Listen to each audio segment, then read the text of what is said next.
Willy, willy, willy, willy, willy, willy, willy, willy, willy, willy. Part of my prophecy is, of course, coming true.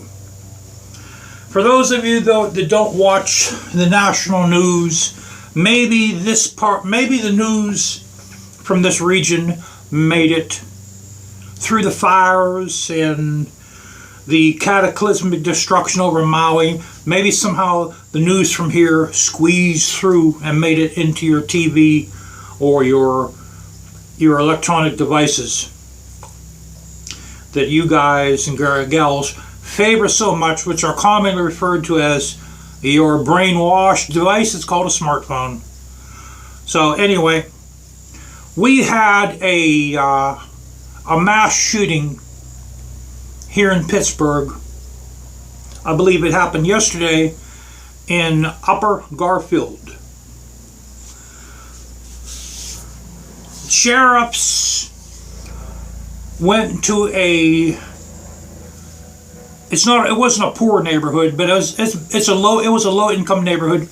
Seven sheriffs went to a house in Lower Garfield, or no, I think it's referred to as Upper Garfield. Broad Street and Matilda was the location.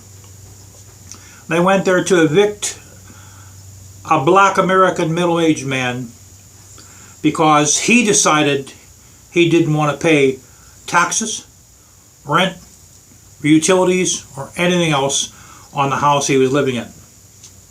So the sheriffs went there to try to evict him, and he started shooting at the sheriffs.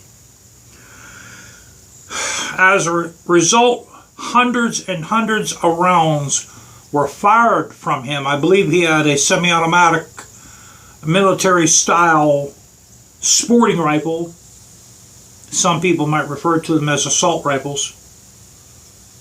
But since I have two of them, we're going to refer to them as modern sporting rifles, semi-automatics. He shot 4 drones down. Several homes are riddled with bullet holes. This is part of my prophecy. Part of what I said was going to happen here, because the people here are crazy as all's hell. They are crazier than people in Chicago, New York City, and Los Angeles put together. And it's starting to come true. It's starting to surface. And I told you guys before, the reason why the people in this region, specifically in the old Steel Belt region, are horrible human beings, meaning they're eviler. Yes, see, there's my words and there's my spelling, and then there's the way other people say words. And so this is the way I talk. They're eviler, they're meaner, they're not tougher, and they're crazier than anybody else in the world, because the kind of people that settled in this region back in the old steel mill days. Like I told all y'all, the grandfathers and grandmothers came here, man, like back in the 19th century, you know, to work in the mines and the steel mills, and they brought their bigotry with them. Some didn't have it, but most of them had the bigotry. I mean, let's get perfectly clear on this, guys. We know how people are. Okay? I was brainwashed by my father about Jewish people. And it took me a long time to unbrainwash myself. You know, I used to hear it every single night at the dinner table. Jews this, Jews that, Jews this, Jews that. The Jews control the whole world. They control this. They control the money. They're in charge of Wall Street. Jews, Jews, Jews, Jews. Everything goes wrong in your life, blame it on the Jews. Meanwhile, all the jobs we were doing were for Jewish people, and if it wasn't for the Jewish people, we would have had no food in our refrigerator. Because the Jewish check never bounced. Okay, they might have haggled on the price a little bit, but when we were done with the remodeling, they paid us right there and then. They weren't like a lot of other Gentiles we did jobs for, where as soon as you were done, oh, I'll mail you the check. Send me an invoice and I'll mail you the check. I'll mail you the check. Send me an invoice and I'll mail it to you. 20, 30, 40, 50, 60, 90 days go by, still don't have no check. But the Jewish people, as soon as you were done with that job, and I mean as soon as you were done with that job, you finished everything, you cleaned up, you cleaned your mess up, you went and saw the owner, bam, here you go.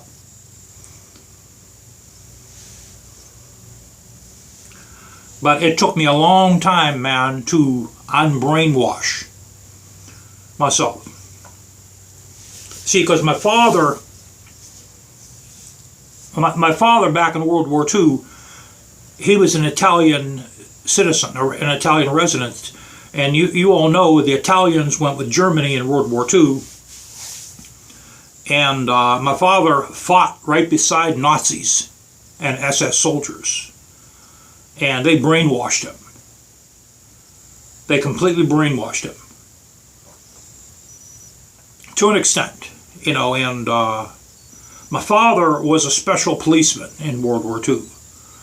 So he was, you know, back then, guys, those were terrible times.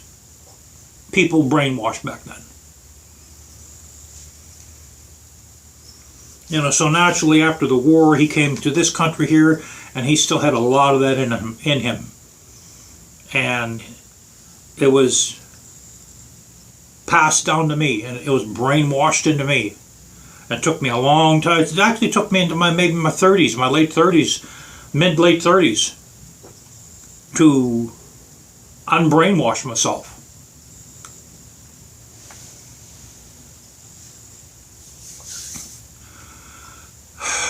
Oh yeah, I messaged all three sports that inquired about the bike, like the one dude. What is it? Check this out. Check this out. This is the capper. 1 week after, matter of fact, I think it might even be like 3-4 days after I posted the listing on Cycle Trader, guy asked me, is it still available? Another guy, 2 days later, is it still available? And then this other guy, he's supposed to have bought 2 Porsches. This is all the crap this sport told me. I bought 2 Porsches. I bought a Ferrari. I think he bought a Bentley or something like that. He's trying to tell all this stuff he bought, and I also had a 2005 Big Dog. Can you help me with the shipping? So I messaged all of them back, basically telling them what they can do with themselves in a bathroom. We'll put it in good terms like that. But I think all you know what I mean. And then the one that was supposed to buy the Porsches, he messaged me back saying, good luck trying to sell your motorcycle. In other words, like, what's that supposed to make me think? Like I just blew a deal? I blew a deal? Is that what that's supposed to make me think? Well, guess what? I don't think that.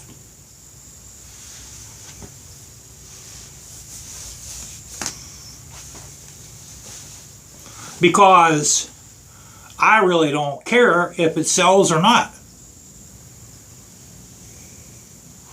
I'm not depending on the motorcycle selling. I couldn't care less. Sells, don't it, don't. I know what I have. I have a motorcycle that's in extremely fantastic shape with extreme low miles. And as soon as I build the partition over my other garage, we're going to take the tins off and we're going to put some kind of design on the motorcycle, whether it's blue metallic flames, or we're going to put murals on it. And I'm going to throw an additional $1,000 to $1,500 on to the value of the motorcycle once I'm done doing that.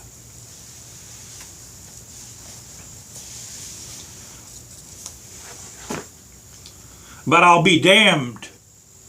I'll be damned if I'm going to let someone get over on me, bro. That just plain ain't going to happen, man. I'll be damned if I let some sport, some punk, get over on a homie here. That just plain ain't going to happen. That ain't happening. Guys, you know what I need, man, for my assault rifles? See, I call them assault rifles. To me, that's what they are, okay? You know what I need for those? I need a gun case. I need a gun case that can hold both of them. Because when I go on my vacation in September, I'm going to go to the shooting range. And I'm going to go to the indoor shooting range.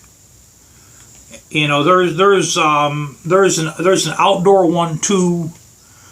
But I'm gonna maybe I'll go to that one next year. But the closer one to me is indoor, and it's only 100 yards. So I'm gonna go to that one there. But I need a gun case that can hold my two guns. And you know, nothing's cheap. Nothing's cheap, guys. So I think I can get one. I think I can get a reasonably nice case for around $65 to $70. It's a soft case. And I could fit both of the AKs in there along with my ammunition. So before my vacation swings around, I have to buy some more ammunition. And I have to buy the gun case. I wanted to get the rail and a red dot for at least one of them, but it doesn't look like that's going to happen. Because that's a couple $100 right there, maybe even $300 right there, and that's not even for a good one. That's for the good rail that holds a red dot, and a reasonably decent red dot. So I think I'm going to leave the red dots alone until next year, and I'm going to just have to sight the thing in with my iron sights, which is not going to really be accurate. It's not going to be real accurate with those. But that is that. And the Three Rivers Motorcycle Show is coming up on Saturday. I'm taking my dog to that. I'm not taking the bike. I may not go out with the bike again this year. I may not.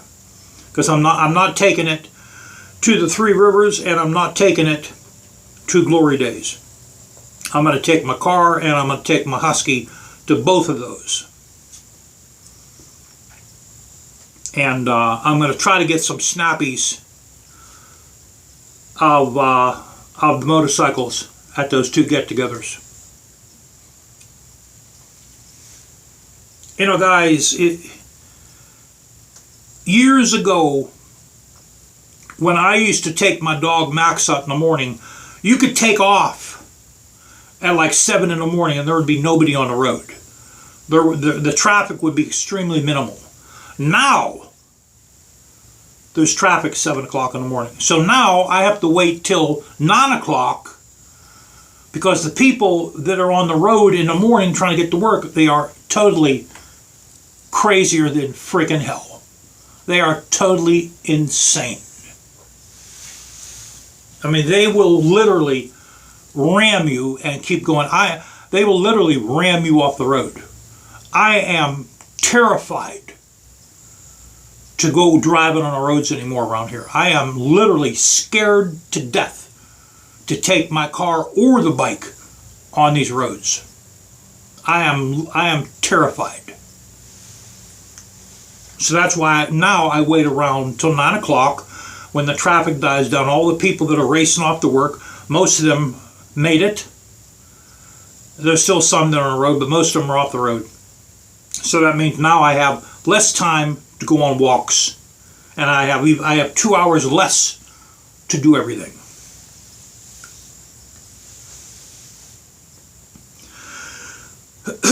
So yeah, that's my schedule for Saturday morning. We're going to go to the Three Rivers Harley Davidson dealership's motorcycle show, and then Glory Days. When the hell does Glory Days start? I think Glory Days is on September 26th. Yeah, I think that's on. By the way, if anyone wants to go to that, it's $10 to get in. Whether you're in a car or on a motorcycle, it's $10. There's a lot of parking. Be advised, there's a lot of gravel. You're going to be parking on grass, dirt, or gravel. I saw this one dude last year with his Harley. I think he had a Street Glide. Man, was he struggling. He parked on the gravel because the gravel is right in front of the doorway, and I guess he wanted to show off. He wanted to be the macho, the big God Almighty macho dude with the big bad brand new Harley, the big bad boy. He was Dr. Smack, man. He was Dr. Smack, the big bad boy. He was the big bad boy. So he parked on the gravel, and he's struggling, man. Struggling to park that motorcycle on gravel. I was waiting for him to drop it. He never dropped it. Never dropped it. He must have some skills. So we parked our car in the grass, and I was pushing my wife around in combination of grass, dirt, and gravel in a wheelchair, which is pretty hard. Because the place is not handicapped accessible. It is not handicapped accessible.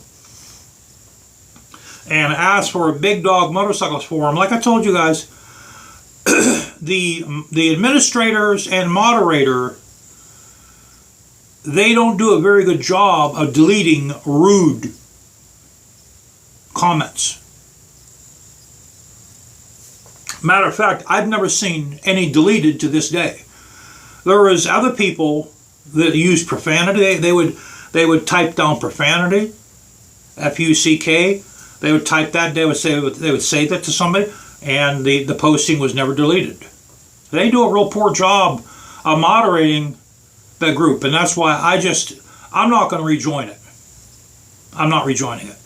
There's nothing that can make me rejoin that club. To me, it's a total waste of time. They don't help with, they've never helped me with technical questions. Never. They've always had some kind of smart ass remark, and that's why I'm just not wasting my time on that group anymore.